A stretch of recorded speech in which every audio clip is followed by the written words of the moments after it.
paz e a graça do nosso Senhor Jesus Cristo possa abundar nos lares dos nossos irmãos.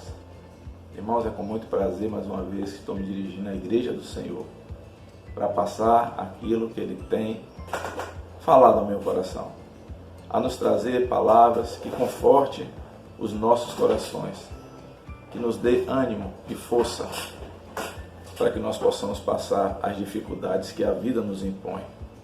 Então eu queria encorajar os irmãos a se manter firmes, não olhar para a direita nem para a esquerda, que os irmãos possam saber que é do alto que vem o nosso socorro. Mantenha um foco, o seu olhar voltado para Jesus, porque eu sei que Ele é o meu Redentor e Ele vive. Então eu queria, nesse momento, convidar os irmãos para abrir uma palavra abençoada no livro de Jó, que fala exatamente sobre a minha certeza e a sua certeza do nosso Redentor. Ela fica no capítulo 19, versículo 25. Jó 19, 25. Eu vou ler aqui para os irmãos. Eu sei que o meu Redentor vive e que no fim se levantará sobre a terra. E depois que meu corpo estiver destruído sem carne, verei a Deus. Eu sei que o meu Redentor vive e que no fim se levantará sobre a terra. Aleluia. Irmãos, esse domingo, agora que passou de Páscoa, nós estávamos exatamente comemorando. Ele vive. O meu Redentor e o seu Redentor vive. E que no fim de todas as coisas, Jó não sabia, porque Jesus ainda não tinha vindo, mas ele já estava profetizando ou já dizendo que o Redentor dele um dia virá e se levantará sobre a terra, e um dia ele irá se encontrar com ele. Aleluia, aleluia. E quando nós comemoramos a Páscoa, que é a ressurreição do nosso Senhor, avisando a todos e comunicando a todos que o meu Redentor, o seu Redentor vive e ele reina para todo sempre. Amém? Mas o que fez Jó falar essa expressão? Irmãos, a vida de Jó, muitos irmãos já conhecem. Eu queria só dar uma reprisada, dar uma falada das coisas que Jó passou, para que você possa entender que em um certo momento da vida dele, ele teve que afirmar isso.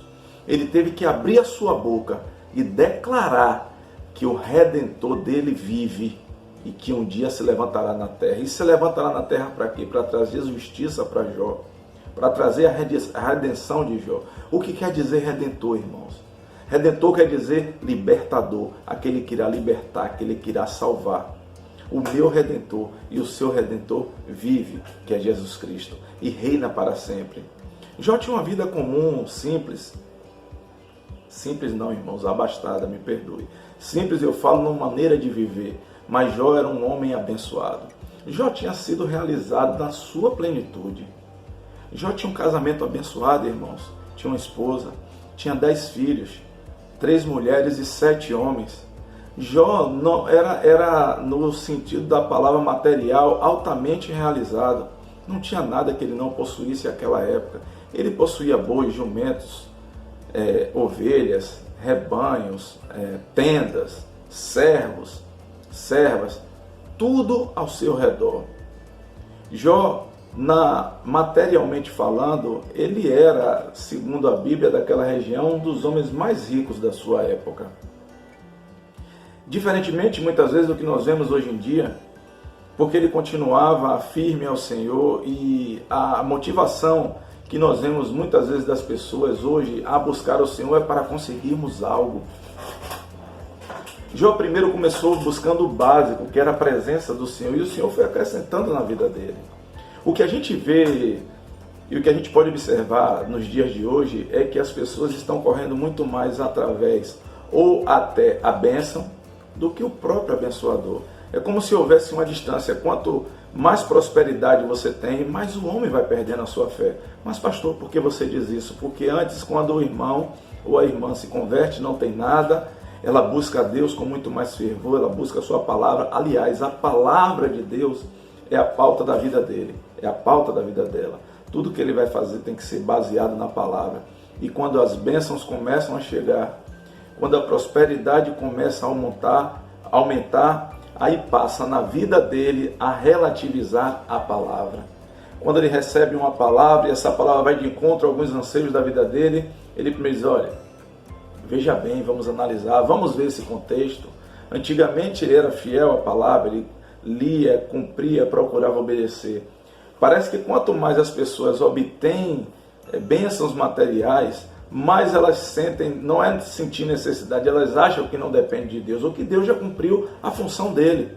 Irmãos, as bênçãos materiais é como se fosse o resto, ou como se fosse o segundo plano de Deus na minha vida e na sua vida. O que Ele quer comigo e com você é ter uma comunhão plena e derramar suas infinitas bênçãos espirituais, para que você possa ter uma comunhão plena e concreta com o seu Criador. E que não haja mais nenhum tipo de barreira e nem embate, que nós possamos conversar com Deus, podermos falar com Ele e ouvirmos Ele também. Não só oramos buscando a sua presença, mas que Ele possa ter uma comunhão tão grande conosco e que Ele possa também nos falar os seus desígnios e desejos, irmãos. E por que eu digo isso, irmãos? Porque muitas vezes nós falamos com o Senhor e Ele muitas vezes não nos dá a resposta de muitas situações que nós temos. Então Jó naquela época era um exemplo disso, porque Jó, além de ser abastado, ele mantinha uma perfeita comunhão com o Senhor. Ele sabia. Espiritualmente falando, em matéria de família, Jó era também exemplo. Ele buscava a Deus a tempo e a fora de tempo. Ele observava os seus filhos, que a Bíblia dizia que de tempos em tempos eles faziam a comunhão entre si e almoçavam uns nas casas dos outros. Faziam uma espécie de rodízio, como nós fazemos hoje com as nossas famílias. Vamos almoçar na casa da sogra, vamos almoçar na casa do irmão, ou vamos almoçar na casa do tio, vamos almoçar na casa da mãe, do pai. E muitas vezes Jó não participava dessas reuniões e eles faziam isso entre si. E Jó se preocupava com seus filhos e cumpria todos os ritos de purificação, inclusive por eles. Então ele analisava os filhos e dizia, olha, porventura meu filho pode ter sido relapso com o Senhor, pode ter ferido a santidade de Deus, pode ter maculado a santidade de Deus. Porventura meu filho pode ter falado algo que desagradou ao Senhor, ou meu filho pode ter comido demais e desagradou ao Senhor, ou ter bebido demais, ou simplesmente olhou de uma forma diferente ou maliciosa para alguma das mulheres das quais não era sua esposa. E Jó era tão preocupado com isso, que Jó fazia oferendas e holocaustos ao Senhor por cada um de seus filhos. Não adiantava para Jó só ele ter essa comunhão, ou só ele manter essa harmonia com o Senhor. O que Jó queria para ele também queria para os seus filhos. E o que me chama a atenção é porque os filhos de Jó já tinham saído de casa. O filho de Jó já era grande, já eram maiores, os filhos e as filhas. As filhas estavam casadas, os filhos estavam casados, já tinham suas próprias famílias. Mas, irmãos, vocês, como eu, que sabem que pai é pai e mãe é mãe, para filho nunca cresce. E esse mesmo sentimento que você tem com seu filho, Deus tem conosco. Ele continua nos olhando como filhos. Apesar de nós fazermos muitas vezes coisas que não nos agradam, o Senhor está nos olhando como filhos queridos e prediletos. Mas o que eu quero chamar a atenção para essa passagem da Bíblia, do qual se refere a vida de Jó, é que Jó tinha uma vida tão íntegra, irmãos, tão correta, que ele chamou a atenção, sabe de quem, irmãos? De Deus. Você sabe o que é isso? Você sabe o que é a minha vida e a sua vida exaltar o nome de Deus a tal ponto de chamar a atenção dele? Pois Jó atingiu uma maturidade espiritual tão grande que na terra Tinham várias pessoas naquela época, aleluia, mas Deus viu em Jó uma virtude maior do que das outras pessoas. A vida de Jó, a conduta de Jó, de como ele agia, chamou a atenção de Deus. A ponto dele ser usado como exemplo, quando Satanás, diante do Senhor, foi a ele e o Senhor o indagou, perguntando de onde ele teria ido, de onde ele tinha ido. E Satanás responde que sobre a terra, e ele pergunta, tem visto os meus servos Jó? Irmãos, que coisa linda!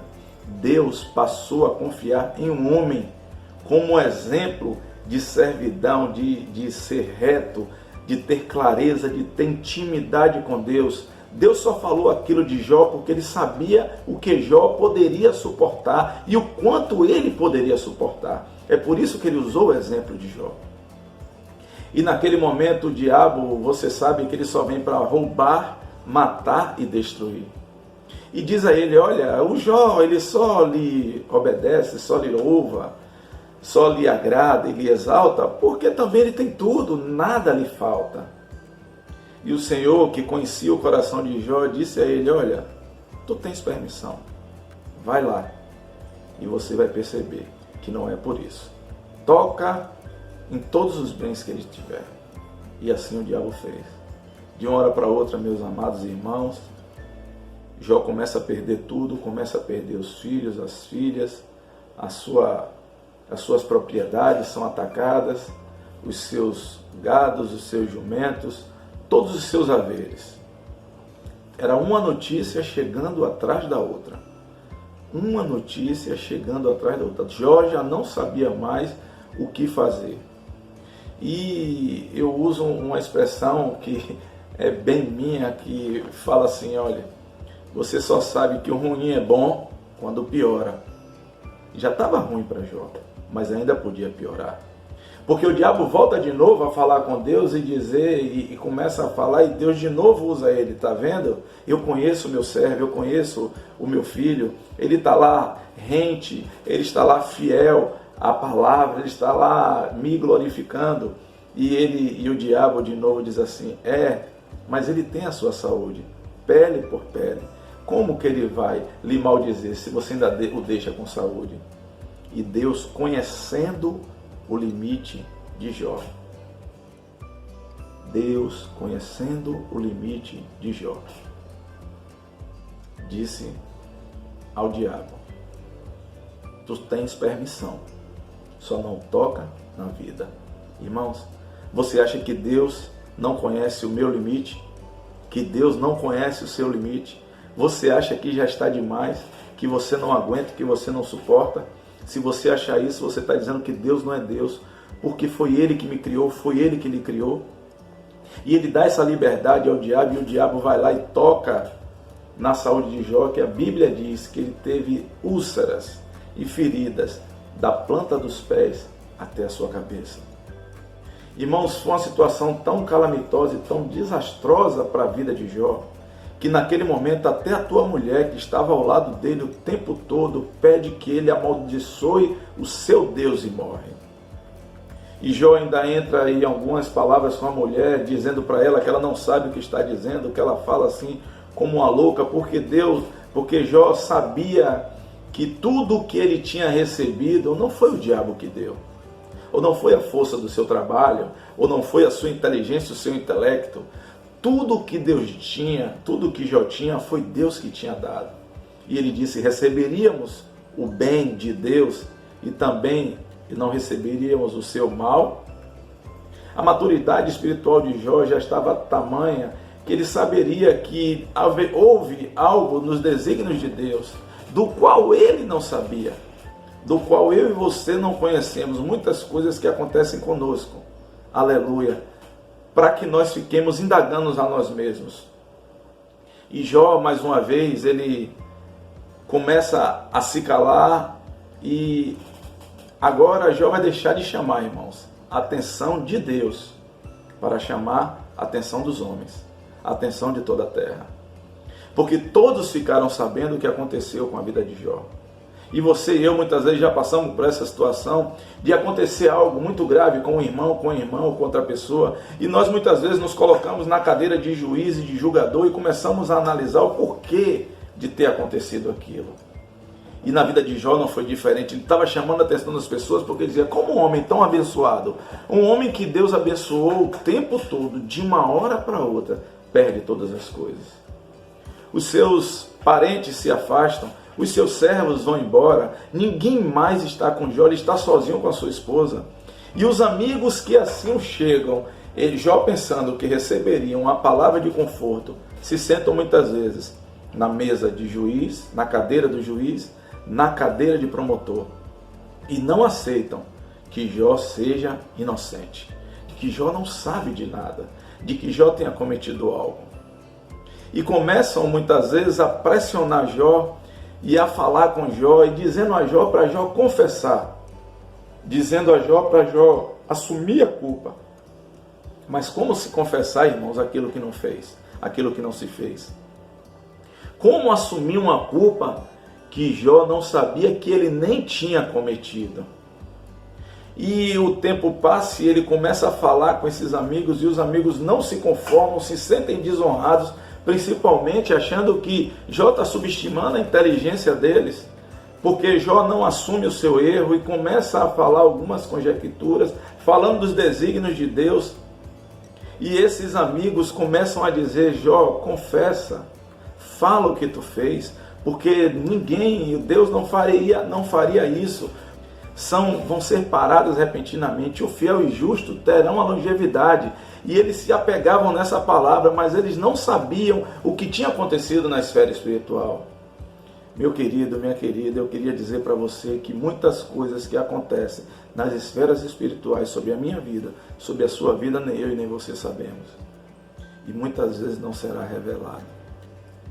E Jó foi afrontado constantemente com os seus pecados, ou querendo imputar a eles pecado do qual eles não faziam, a ponto de Jó, naquele momento de crise, que aquela situação estava renhida e que ele não estava suportando mais, ele abre a sua boca e diz exatamente isso que eu li para vocês no versículo 25. Eu sei que o meu Redentor vive e no fim se levantará sobre a terra. Mas por que Jó falou isso, irmãos? Por que Jó abriu a boca para dizer que o libertador dele vive? Porque a fé de Jó era inabalável no Senhor.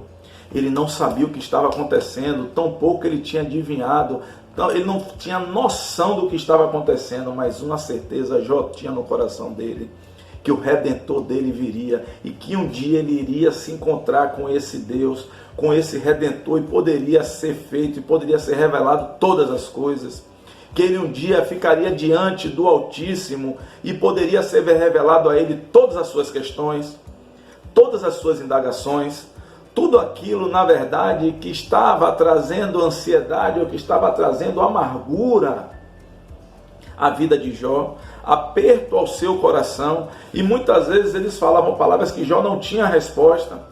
A única saída de Jó foi apelar, irmãos, para quem pode resolver o problema dele. A única saída de Jó foi apelar àquele que poderia entrar com providência divina. E eu quero dizer para os irmãos que tem situações que só existem, só serão resolvidas com a providência divina do Senhor. Vai caber a mim, vai caber a você poder clamar e falar a Ele, porque Jó não hesitou: o meu Redentor vive e por fim se levantará sobre a terra. A Páscoa passou, irmãos. Domingo nós comemoramos a ressurreição do nosso Senhor Jesus Cristo. Um dia eu e você estaremos diante dele e poderemos tirar todas as nossas dúvidas, todas as nossas indagações e todos os nossos porquês. Sabe por quê? Assim como Jó, nós também não entendemos o que está acontecendo conosco. Assim como Jó, nós não estamos sabendo, porque muitas vezes nós temos passado por provações e dificuldades. Assim como Jó, eu quero dizer que nós não temos a sensibilidade para, quando nós recebemos um revés, entender que isso também faz parte dos desígnios de Deus. Porque Jó, além dessa palavra, tem outra que ele fala de forma bem clara, que os planos de Deus jamais serão frustrados. Nem eu, nem você. Aquilo que foi escrito por Deus será cumprido. E o plano que Ele tinha para mim e para você vai ser cumprido. Irmãos, eu queria chamar a sua atenção, porque nesse momento que nós estamos passando, nessa situação agora que nós estamos passando de crise, irmão, e é uma crise de uma pandemia mundial, é uma coisa que mudou completamente a minha rotina e a sua rotina. A crise do coronavírus, ela atinge a todas as pessoas indiscriminadamente, irmãos. Agora, essa crise dessa pandemia também gera outras crises. E uma das crises que mais dói em nós é quando começa a atingir o bem-estar da nossa família. Quando começa a atingir o bem-estar dos nossos filhos. Quando começa a atingir o nosso bem-estar. Eu estou falando de algo também que é importante, que é a parte financeira. Com essa crise do corona, a qual todos são afetados, teve uma parcela da sociedade, uma parcela da igreja, que também foi afetada financeiramente, irmãos. E eu quero me dirigir a você que apesar de falar da crise, e apesar de saber de que tem a crise, mas você não está passando por crise financeira. E digo isso, irmãos, não são para os irmãos abastados, aqueles irmãos que têm condições melhores. Falo para todas as pessoas que são aposentadas, para todas as pessoas que são funcionários públicos. Minha esposa é funcionária pública. Para as pessoas que são empregadas e recebem salários fixos, dos quais não foi atingido por essa crise. Você sabia que vocês são privilegiados? Você sabia que vocês se preocupam com o coronavírus, mas as outras pessoas, além do coronavírus, se preocupam com o que comer, com o que beber e com o que vestir? Porque, na verdade, o seu ganho, o seu sustento que vem do seu trabalho não consegue suprir essa necessidade? É por isso que eu quero me dirigir a vocês. Quantas pessoas que trabalham em hotelaria ou no comércio, pessoas que trabalham em shopping center, pessoas que fazem transporte, muitas vezes de mercadoria ou fornecimento para os shoppings, pessoas que são ambulantes, eu não sei, tem um local que todos conhecem, vocês já viram a passarela de Iguatemi, que andava socada, andava apertada, que para você ir de Iguatemi para a rodoviária você tem que passar meio espremido. Irmãos, quantas pessoas vivem daquela passarela e aquela passarela não tem ninguém? Eu não sei se você sabe, a rodoviária não sai mais nenhum ônibus intermunicipal, nem interestadual. E aquelas pessoas vão viver de quê, irmãos? Aquelas pessoas estão sendo afetadas. É por isso que eu digo para você que muitas vezes eu e você, nós somos privilegiados. E eu queria nesse momento desafiar você a chamar a atenção de Deus. Porque Jó chamou a atenção de Deus de uma forma, de acordo com sua conduta, porque ele era justo, porque ele era fiel, porque Jó se afastava do mal, porque Jó fazia o bem e conseguiu chamar a atenção de Deus. Eu quero que eu e você, nesse momento, chamemos a atenção de Deus de uma forma diferente. Eu sei, meu irmão, eu sei, minha irmã, que as coisas, mesmo antes da crise, já não estavam boas, mas lembre daquilo que eu lhe falei, aquilo que era ruim, você só sabe que é bom quando piora. Imagine a situação dessas pessoas aqui agora. Se você conseguiu manter seu próprio ganho e sustento, essas pessoas não têm agora. E pastor, como que eu faço? Procure a tua liderança. E não estou falando, irmãos, de dízimo e oferta. Não, isso aí é obrigação nossa. Eu nem quero tocar mais nesse assunto. Porque eu acho que é obrigação nossa continuarmos sendo fiel com os dízimos e com as ofertas. E principalmente com as ofertas, porque é onde você vai poder ajudar ainda mais a fazer a obra social. O nosso ministério, eu tenho convivido há algum tempo com vocês, entrei agora, vamos dizer assim, oficialmente, já conheço o ministério há mais de 20 anos, conheço o pastor Carlos há mais de 20 anos, quando ele me fez o convite há pouco tempo para participar, e eu pude perceber que o nosso ministério é muito eclético. Nós temos pessoas abastadas, temos pessoas bem de vida e também temos pessoas necessitadas, irmãos. E agora é o momento de fazer a diferença. É agora o momento de você fazer a diferença. É o momento de você chamar ao Senhor e fazer com que Ele possa saber que pode contar contigo. Irmãos, as pessoas precisam de cestas básicas para se alimentar, no básico. Falo no básico. Então você e eu podemos ajudar e cooperar, procurando a liderança da igreja, procurando o pastor Carlos ou a irmã Ana, para poder primeiro ofertar a eles ou perguntar a eles. Eu quero dizer uma coisa para você, que assim como eu, um dia bati naquela porta. E batemos naquela porta, sabe para quê, irmãos? Para pedir ajuda. E eu queria que você batesse agora naquela porta para oferecer a sua ajuda.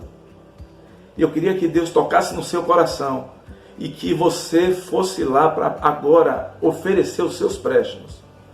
Perguntar à liderança da igreja, o pastor Carlos ou a irmã Ana, do que eles necessitam e do que está se necessitando, que você pode cooperar. Lembre que você não foi afetado, você continua nessa crise financeira, você continua da mesma situação que você estava, mas existem irmãos que não têm. Esse é o momento que Deus quer contar comigo e com você, irmãos. Irmãos, toda vez que, a maioria das vezes que nós vamos na igreja, ou que nós nos aproximamos da igreja para pedir algo, é sempre para pedir ajuda, é sempre olhando os nossos problemas. Agora, nesse momento, o que Deus quer de mim e de você é que Ele possa olhar para mim e para você e saber dizer: é Ricardo, é João, é Joana, agora é seu momento de ajudar. E ajudar aqueles que mais precisam. Então eu quero contar com toda a igreja que possa colaborar com os irmãos que estão em necessidades. E se suprirmos as necessidades dos nossos irmãos, fazermos isso, expandir o evangelho a toda a criatura, não precisa ser necessariamente do nosso ministério.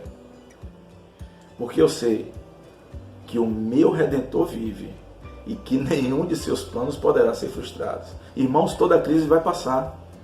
Toda crise tem um começo, um meio e um fim. E eu quero dizer para você que essa crise também vai passar. O que eu e você temos que fazer é ajudar aquelas pessoas que mais precisam a passar por essa crise, a sofrer muito menos. O que nós estamos fazendo, o que as autoridades estão mandando, nós já estamos cumprindo. Então nós temos que fazer a nossa parte de acordo com as autoridades e fazer agora a nossa parte para com Deus. Assim como Jó chamou a atenção de Deus por sua conduta, eu e você também temos que chamar a atenção de Deus por nossas atitudes. Ele agora conta comigo e com você, para que você possa bater na porta da igreja e perguntar à nossa liderança: pastor, irmã, o que é que vocês precisam? O que é que a igreja precisa? O que é que nossos irmãos precisam? Porque não adianta, irmãos, esse dinheiro, muitas vezes esses valores que estão com você, ficará com você. E de nada vai poder servir, porque não tem nem onde se gastar. Mas existem pessoas necessitadas que não têm nenhum básico para se ter. Então eu quero tocar, falar essas palavras à igreja, para que possa tocar no coração dos irmãos. E que a gente não possa falar mais em necessidade, mas que a gente possa dividir responsabilidade. Então, meu irmão, eu estou fazendo um chamamento a você, para que você tenha essa responsabilidade de ser um supridor da igreja. Não precisa você procurar saber quem é ou para ajudar pessoalmente. Não, irmãos, senão isso vira propaganda. E Deus não precisa ver, a Bíblia diz que a mão esquerda dá, a direita não saiba. Faça só a sua parte e Deus vai lhe abençoar grandemente. Porque eu não sei que essa história, você sabe, aliás eu sei essa história e você também sabe que ao final de tudo, o Redentor de Jó se inclinou seus olhos a ele. E Jó orou a seus irmãos, a seus amigos, para que eles fossem abençoados e a ira do Senhor não fosse sobre ele. Depois que Jó orou por eles, Jó foi grandemente abençoado e ele teve tudo e muito mais em abundância. E a Bíblia diz que Jó passou a ser o homem mais rico do seu tempo. Então eu queria nesse momento chamar você a esse desafio, que você possa, assim como eu, chamar a atenção de Deus para a sua vida, para as suas atitudes, e que você possa se colocar como instrumento de Deus agora para abençoar muitas famílias que não têm. Não só, irmãos, com a oração, não só, irmãos, com a palavra de conforto, mas agora é o momento de agir. Você que é um privilegiado assim como nós somos, e pode fazer isso, a igreja clama, a igreja pede a vocês que agora é o momento de nós vermos realmente quem são os verdadeiros filhos de Deus. Agora é o momento de nós podermos professar o mandamento de Cristo: amai ao teu próximo como a ti mesmo. E eu creio que essa palavra vai edificar muito a sua vida, porque ela transformou muitas vezes o meu pensamento e já transformou a minha vida, e eu sei que Ele é fiel e justo. Porque aquele que começou a boa obra é fiel e justo para completá-la, para aperfeiçoá-la. E esse é o momento que Deus está usando para aperfeiçoar a minha vida e a sua vida. É nesse momento que Ele vai aperfeiçoar. E quando isso passar, nós seremos melhores, nós sairemos melhores do que nós entramos. Pode ter certeza disso. Que o Senhor possa continuar nos abençoando.